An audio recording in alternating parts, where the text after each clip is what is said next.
Buenas tardes. Hablaremos el día de hoy acerca de ser ciudadano del reino de los cielos. Sabemos que un ciudadano es alguien que ha nacido en cierta nación, por lo tanto es un ciudadano de aquella nación. Pero un ciudadano de los cielos es alguien que ha nacido en Cristo. Lo que a continuación vamos a ver es un estudio sobre un importante capítulo, el cual contiene una maravillosa enseñanza. ¿Qué Jesús dio a sus discípulos? Esa enseñanza. Es una enseñanza que todos nosotros deberíamos estudiar con mucho más interés de lo que a veces lo hacemos, con un corazón recto y bueno, y sin ser controversial o tratar de ser divisionista. Más bien queriendo descubrir con mansedumbre el mensaje que existe o el mensaje que el gran maestro nos da en este capítulo. Vamos a basar nuestro estudio en el libro de Mateo, capítulo 18.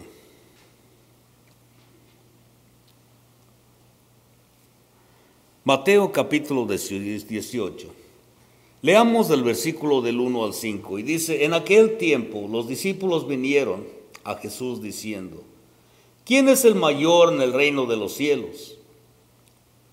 Y llamando Jesús a un niño, lo puso en medio de ellos y dijo: De cierto os digo que si no os volvéis y os hacéis como niños, no entraréis en el reino de los cielos. Así que cualquiera que se humille como este niño, ese es el mayor en el reino de los cielos. Y cualquiera que reciba en mi nombre a un niño como este, a mí me recibe. La pregunta fue: ¿quién es el mayor en el reino de los cielos? Esta pregunta hecha por los discípulos a Jesús,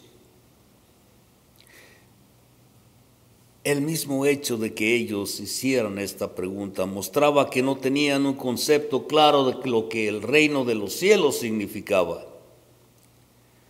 Y Jesús, al llamar y poner en medio de ellos a un niño, y al decirles: de cierto os digo que si no os volvéis y os hacéis como niños, no entraréis en el reino de los cielos. Él les está advirtiendo que no están yendo por la dirección correcta, que van en un sentido completamente equivocado y que en lugar de acercarse al reino, pensando así como lo hacían, pensando que alguien pudiera ser mayor, más bien se alejaban del reino. Esta actitud no es solamente peligrosa para el que se propone como meta el cumplimiento de una ambición personal. El ser considerado el más importante y a quien se le debe obedecer y seguir en sus criterios, sino que también sería un tropiezo para muchos. Así que Jesús aquí en estos pasajes les advierte a sus discípulos que con esa actitud no podrán ser ciudadanos del reino de los cielos. Pues los ciudadanos del reino son aquellos que tienen las características propias de un niño, a saber, la humildad para dejarse guiar. Y sabemos que uno solo es nuestra guía: Cristo. Continuemos leyendo el versículos 6 y 7, donde nos dice: Y cualquiera que haga tropezar a alguno de estos pequeños que crea en mí, mejor le fuera que se le colgase al cuello una piedra de molino de asno y que se le hundiese en lo profundo del mar. Ay del mundo por los tropiezos, porque es necesario que vengan tropiezos, pero ay de aquel hombre por quien viene el tropiezo.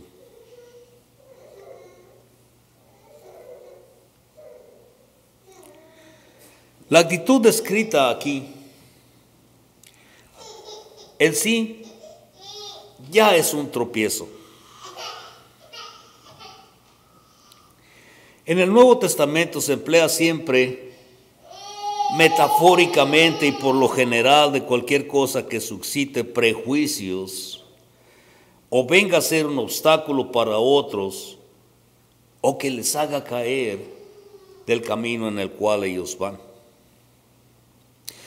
Si vamos al libro de Lucas capítulo 17, Lucas capítulo 17, versículo 1 y 2. Donde nos dice, dijo Jesús a sus discípulos, imposible es que no vengan tropiezos, mas hay de aquel por quien vienen. Mejor le fuera que se le atase al cuello una piedra de molino y se le arrojase al mar, que hacer tropezar a uno de estos pequeñitos. Lucas vuelve a repetir lo mismo, las consecuencias de hacer tropezar a alguien. Pero veamos también en el libro de los Romanos, capítulo 14 y versículo 13.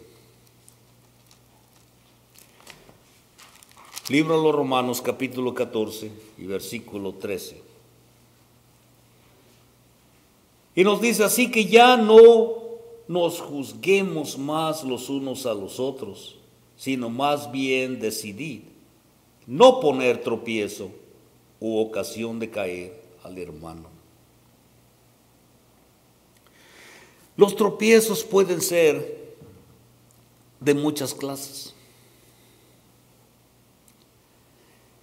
Como vemos aquí a principio del capítulo 18 en Mateo,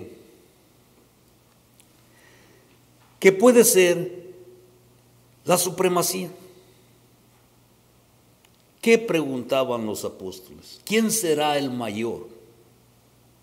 La supremacía puede ser una de las clases de tropiezos, pues invita a una competencia, promoviéndose así el desplazamiento de otros niveles, creyendo que alguien es inferior. El empleo que haga el cristiano de su libertad, hasta en las ciertas comidas que come. El ejemplo que nos da en Primera de Corintios capítulo 8, Primera de Corintios capítulo 8, versículo del 9 al 13.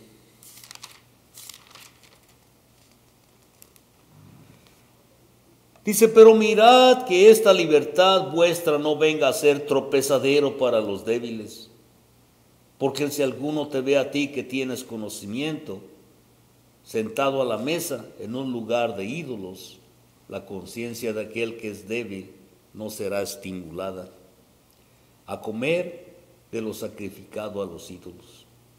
Y por el conocimiento tuyo se perderá el hermano débil por quien Cristo murió. De esta manera, pues, pecando contra los hermanos e hiriendo su débil conciencia, contra Cristo pecáis. Por lo cual, si la comida le es a mi hermano ocasión de caer, no comeré carne jamás, para no poner tropiezo a mi hermano. Vemos que inclusive la comida, si es ocasión de caer para nuestros hermanos, debemos dejarla. Las actitudes carnales que tengamos también son tropiezos que ponemos para aquellos que son débiles. Aquí mismo, Primera de Corintios capítulo 5, versículo del 11 al 13, donde nos dice, más bien os escribí que no os juntéis con ninguno que llamándose hermano fuese fornicario o avaro o idólatra o maldiciente o borracho o ladrón, con el tal ni aun coméis.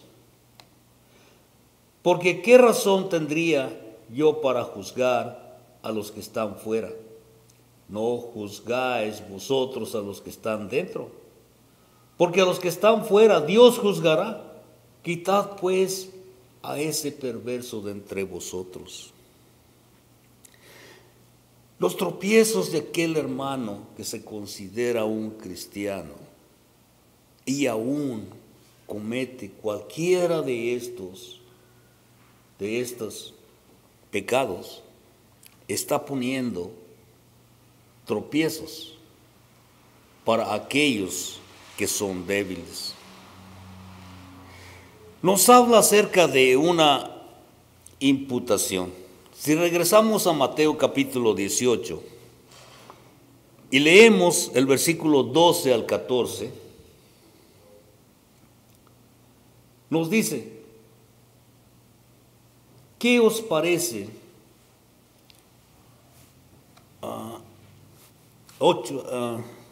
Capítulo 18, versículo 8 y 9. Dice: por tanto, si tu mano o tu pie te es ocasión de caer, córtalo y échalo de ti. Mejor te es entrar en la vida cojo o manco, que teniendo dos manos o dos pies ser echado en el fuego eterno. Y si tu ojo te es ocasión de caer, sácalo y échalo de ti. Mejor te es entrar con un ojo en la vida, que teniendo dos ojos ser echado en el infierno de fuego. El castigo de servir de tropiezo es demasiado duro y horrible. Las personas que son de mala influencia para los demás corren el peligro de recibir el castigo de Dios, a menos que amputen de sus vidas tanto las cosas que les hacen tropezar a ellos mismos, como las cosas que hacen tropezar a otros que son débiles. Si continuamos leyendo del versículo del 12 al 14, en Mateo capítulo 18, nos dice: ¿qué os parece si un hombre tiene 100 ovejas y se descarría una de ellas? ¿No deja las 99 y va por los montes a buscar la que se había descarriado? Y si acontece que la encuentra de cierto, os digo que se regocija más por aquella que por las 99 que no se descarriaron. Así no es la voluntad de nuestro Padre que está en los cielos, que se pierda uno de estos pequeños. El amor de Cristo es muy grande por los perdidos. Él no quiere que nadie perezca. El pastor no se dio por satisfecho esperando que la oveja volviera, sino que él fue a buscarla. Si vemos en el libro de Lucas capítulo 19, Lucas capítulo 19 y versículo 10.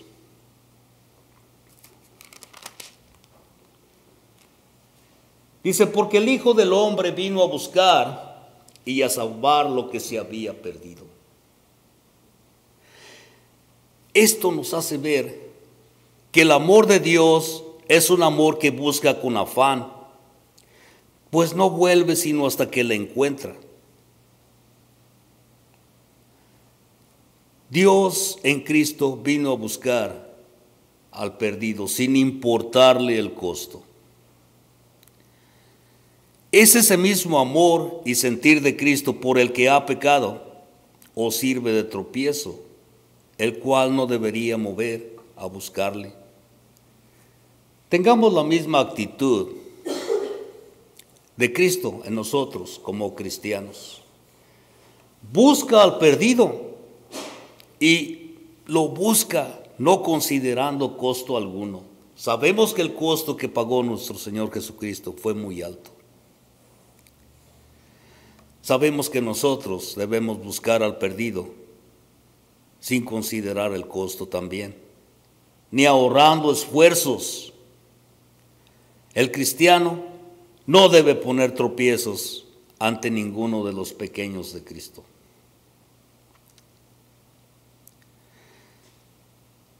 Ya leímos aquí en Mateo capítulo 18, del 6 al 10, donde nos dice: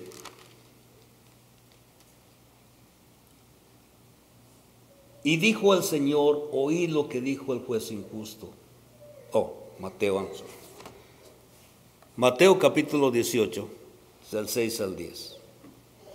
Dice que cualquiera que haga tropezar a alguno de estos pequeños que creen en mí, mejor le fuera que se le colgase al cuello una piedra de molino de asno y que se le hundiese en lo profundo del mar. El castigo es enorme por hacer perder a uno de los pequeños. Considerando, pues, que debemos tener la actitud de un buen pastor, ¿qué debemos hacer o qué es lo que debemos hacer con el hermano que peca? Deberíamos cansarnos de aquel hermano obstinado. No. Jesús quiere que le restauremos sin perder la paciencia con él, sin considerarle una persona o un caso perdido.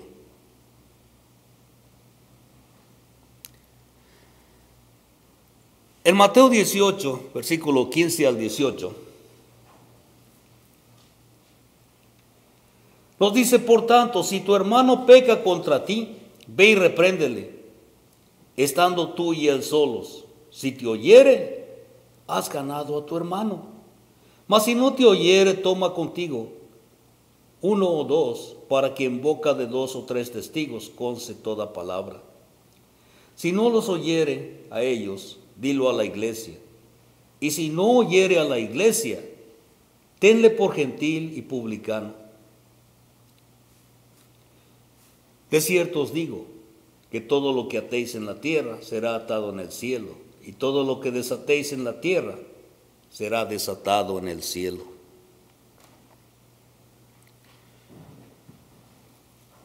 Pensemos en esto. Si estoy convencido de que alguien ha llegado a errar culpablemente contra mí, es decir, que ha pecado contra mí, lo peor que puedo hacer si me siento ofendido es actuar pasivamente. Yo debo ir en busca del ofensor. ¿Por qué? Porque Jesús me manda a hacerlo. Me dice: ve y repréndele, estando tú y él solos. Ir directamente y de forma personal y sin demora. Si vamos a Mateo capítulo 5, versículos 24 y 25,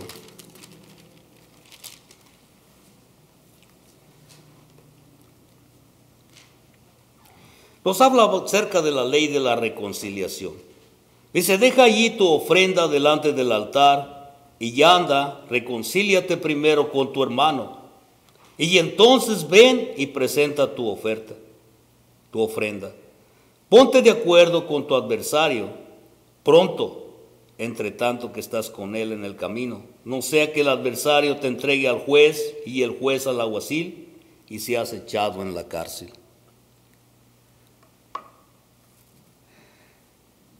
Nótese la palabra primero.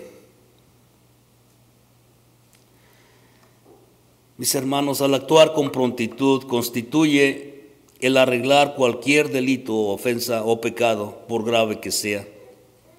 El actuar espiritualmente y con prontitud evitará el agravar más la situación, cosa que verdaderamente sucederá si en lugar de ir a buscar al hermano, nos quedamos pacíficamente rumiando el problema que se ha suscitado.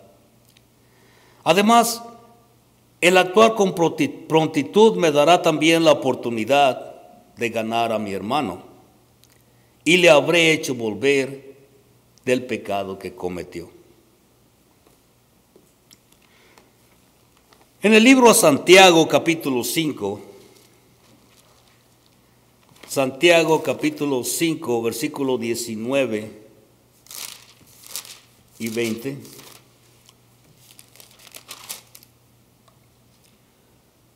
Nos dice: hermanos, si alguno de entre vosotros se ha extraviado de la verdad y alguno le hace volver, sepa que el que haga volver al pecador del error de su camino, salvará de muerte un alma y cubrirá multitud de pecados. Pero si esto no consiguió el propósito de hacerle volver, debemos buscar otras personas, como nos dice el versículo 16. Mas si no te oyere, toma contigo a uno o dos, para que en boca de 2 o 3 testigos conste toda palabra. Estas personas deben ser conocedoras del hecho, de modo de que ellos puedan contribuir para que el pecador pueda volver del pecado o delito cometido.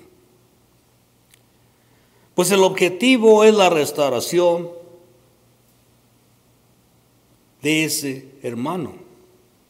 Deben ser personas prudentes, amables, espirituales, para que crean una atmósfera que contribuya a restituir a aquel que se ha perdido. Pero muchas veces lo que escuchamos es esto, y decimos: es que él y yo no nos entendemos, entonces por eso ya no debemos hacer nada.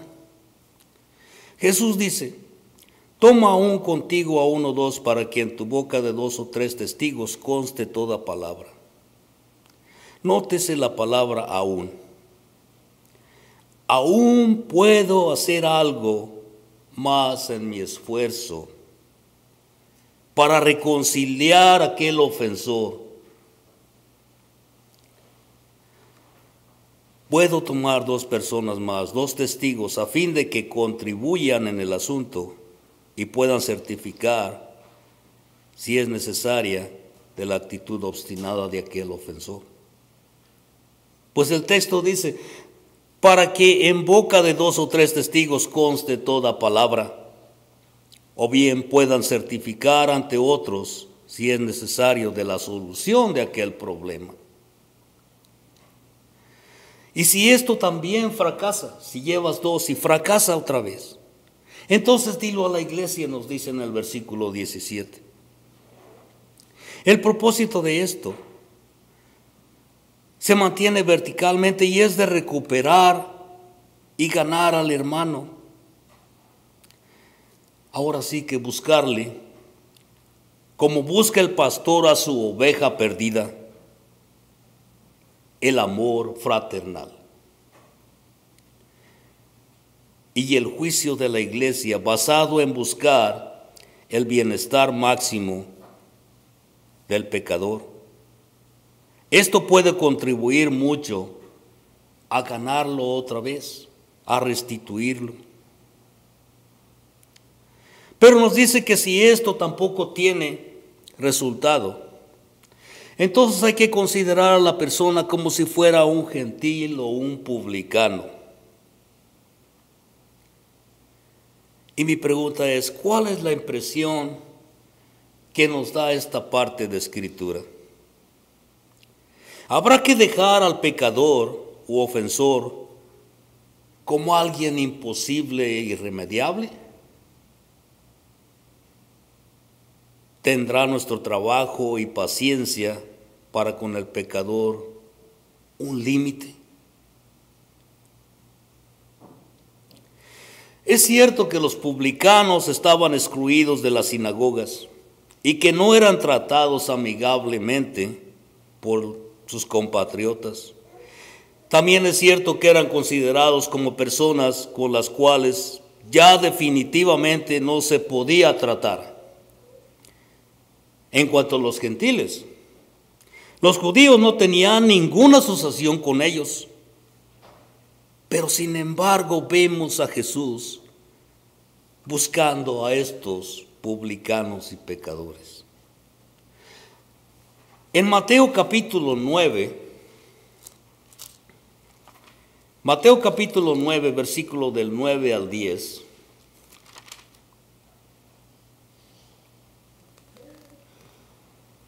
nos dice: pasando Jesús de allí, vio a un hombre llamado Mateo, que estaba sentado al barco de los tribunos públicos, y le dijo: sígueme. Y se levantó y le siguió. Y aconteció que estando sentado a la mesa en casa, he aquí que muchos publicanos y pecadores que habían venido se sentaron juntamente a la mesa con Jesús y sus discípulos. Jesús buscaba a los publicanos y a los pecadores porque Él había venido a salvar a aquellos que se habían perdido.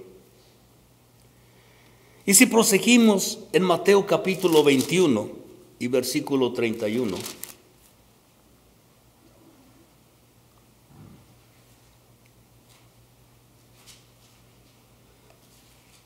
dice: ¿cuál de los dos hizo la voluntad de su Padre? Dijeron ellos: el primero. Jesús les dijo: de cierto os digo que los publicanos y las rameras van delante de vosotros al reino de Dios.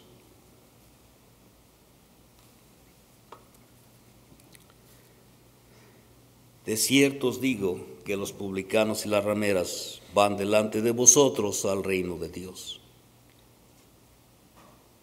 Jesús no vino a buscar a aquellos que eran buenos, que estaban salvos.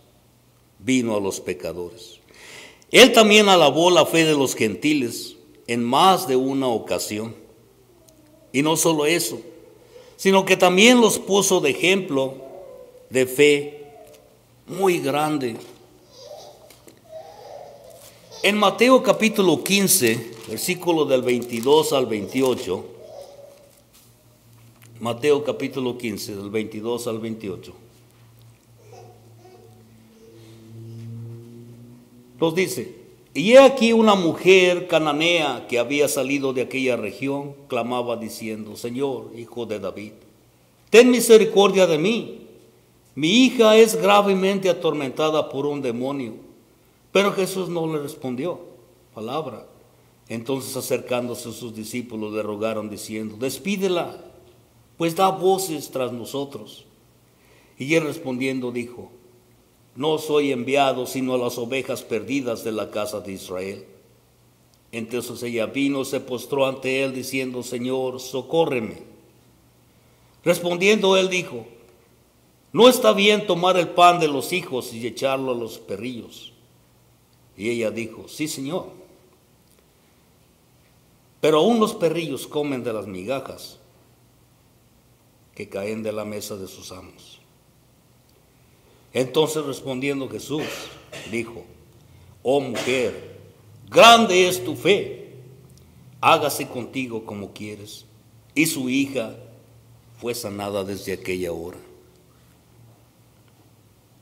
Así que vamos a considerar que para Jesús estos no eran casos irremediables o perdidos. Si él hubiera creído así, ¿qué razón tendría irles a buscar? Creo pues que Jesús está diciendo que cuando ya se haya hecho todo lo que se había de haber hecho, se le considere como un gentil y un publicano. Era evidente a los que le escucharon que eso significaba no tener asociación con ellos o con él. Es decir, separarse de él, pero al mismo tiempo con la perspectiva de Cristo, la cual a saber es no considerarlo irreparablemente o irremediablemente perdido, pues tal óptica respecto a él no es la de nuestro Señor. Pues muchos publicanos y gentiles estaban siendo salvos a pesar de que se les tenía como casos perdidos en esa ocasión. casos imposibles de restaurar. Jesús nos reta a buscar al pecador de la misma manera que Él le buscaba, no asociándose con Él haciendo lo que Él hace, sino buscando siempre la oportunidad de salvarlo y de restaurarlo otra vez, llamándolo constantemente al arrepentimiento. Mateo capítulo 9 y versículo 13.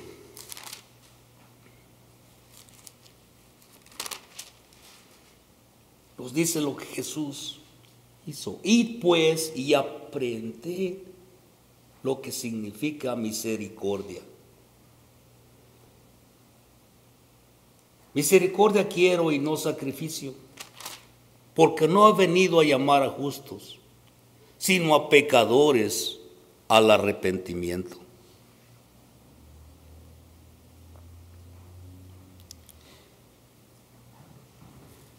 Y lo mismo nos enseña el apóstol Pablo en segunda de Tesalonicenses capítulo 3.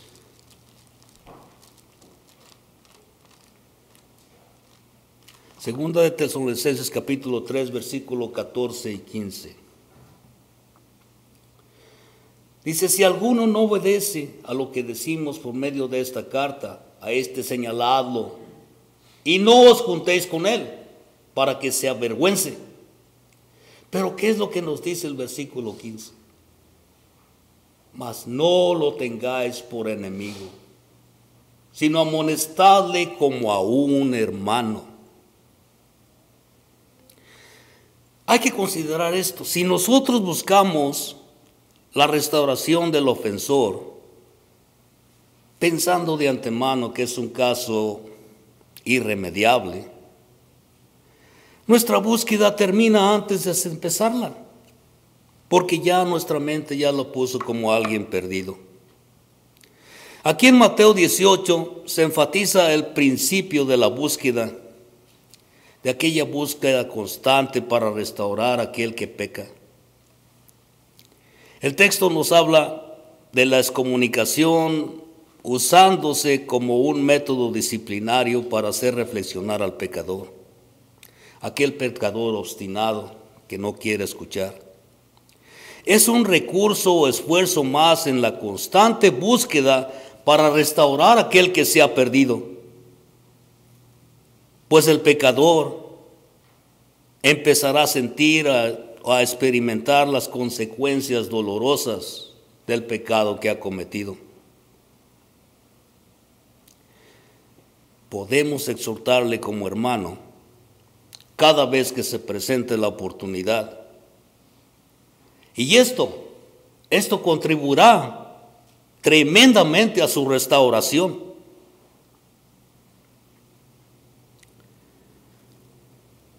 Por último, el versículo 18, en el capítulo 18, nos dice, tenemos la palabra, si regresamos a Mateo 18, versículo 18, tenemos la palabra atar y desatar. Jesús entrega autoridad a sus apóstoles y con la palabra predicada del Evangelio, ellos atan y desatan. El Evangelio predicado por los apóstoles nos enseña que las relaciones que tenemos con nuestros semejantes aquí tienen repercusión en la eternidad.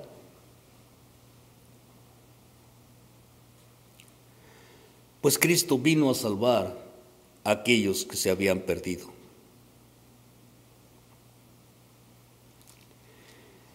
El versículo 19 y 20 nos habla diciendo, otra vez os digo que si dos de vosotros se pusieren de acuerdo en la tierra acerca de cualquier cosa que pidieren, les será hecho por mi Padre que está en los cielos. Porque donde están dos o tres congregados en mi nombre, ahí estoy yo en medio de ellos. Cristo está presente. Y cuando todo se hace siguiendo la voluntad de Cristo en la iglesia, su poder actúa. Él está con nosotros. Primera de Corintios capítulo 5 y versículo 4.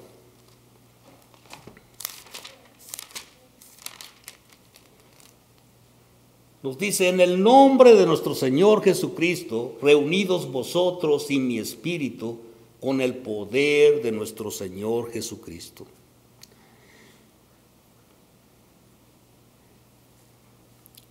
El poder de nuestro Señor Jesucristo está con nosotros cuando hacemos su voluntad. Pero cuando no se hacen las cosas siguiendo las enseñanzas de Cristo, cuando nosotros usamos nuestra sabiduría, le damos un lugar a Satanás de que él pueda entrar. Segunda de Corintios capítulo 2 y versículo 11. Segunda de Corintios 2, versículo 11. Dice: para que Satanás no gane ventaja alguna sobre nosotros, pues no ignoramos sus maquinaciones. Satanás es astuto y busca la oportunidad siempre.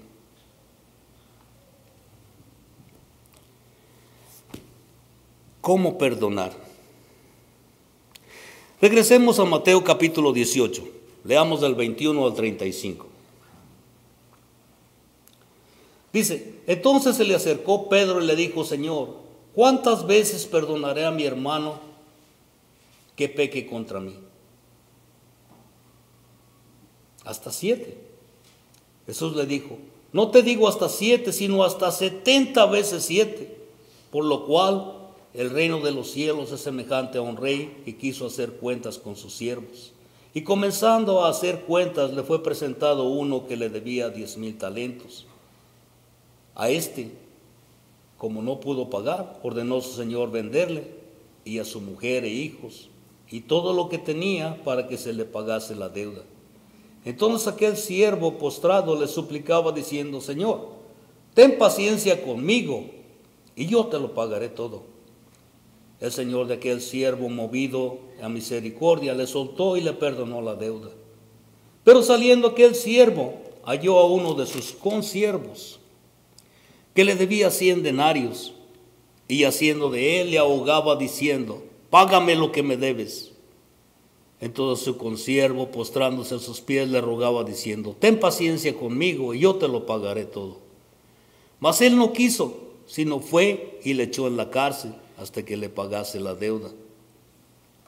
Viendo sus consiervos lo que pasaba, se entristecieron mucho y fueron y refirieron a su señor todo lo que había pasado. Entonces, llamándole su señor, le dijo: siervo malvado, toda aquella deuda te perdoné, porque me rogaste. ¿No debías tú también tener misericordia de tu consiervo, como yo tuve misericordia de ti? Entonces su señor, enojado, le entregó a los verdugos hasta que pagase todo lo que le debía. Así también mi Padre Celestial hará con vosotros, si no perdonáis de todo corazón cada uno a su hermano sus ofensas. El que peca contra el hermano es aquel que, según el contexto, sirve de tropiezo. Y claro que ofende. Recuérdese que los tropiezos pueden ser de muchas clases.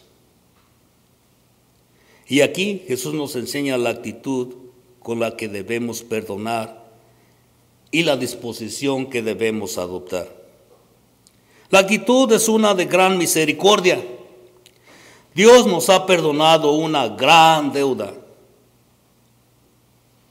Así que nosotros también debemos perdonar a nuestros hermanos las deudas que tengan con nosotros. La disposición es estar dispuesto a no poner un límite al perdón. Si no perdonamos a los demás como Dios nos ha perdonado a nosotros, no podemos estar esperando ser tratados con misericordia si no lo hacemos. Lo que Jesús nos enseña básicamente es a ser misericordiosos como Él lo fue, para poder buscar con diligencia y prontitud al pecador y perdonarle y recibirle con gozo cuando se arrepienta. Esto sin recriminarle ni imponerle nada en lugar de eso. Cristo nos llama a disfrutar de la comunión con Él, porque nos dice: has ganado a tu hermano. Qué felicidad, ¿verdad? Qué satisfacción se debe sentir al saber que Cristo me ha dicho: has ganado a tu hermano, lo has restaurado. Porque busqué a mi hermano que pecó y lo busqué con afán hasta encontrarlo, así como el pastor busca a la oveja. No hay que dejar, hermanos, que el orgullo o que pensemos que nos sintamos más que otros. La misericordia que Jesucristo nos ha enseñado es la que debemos seguir. No hay que dejar de estudiar este tema y de explicar a otros lo que entendemos acerca de él. Estemos dispuestos a entender mejor cada día la bendita palabra de Dios y compartiendo nuestros conocimientos con otros para evitar el caer en tentación. Gracias por su atención. Vamos a cantar el número 98. Número 98.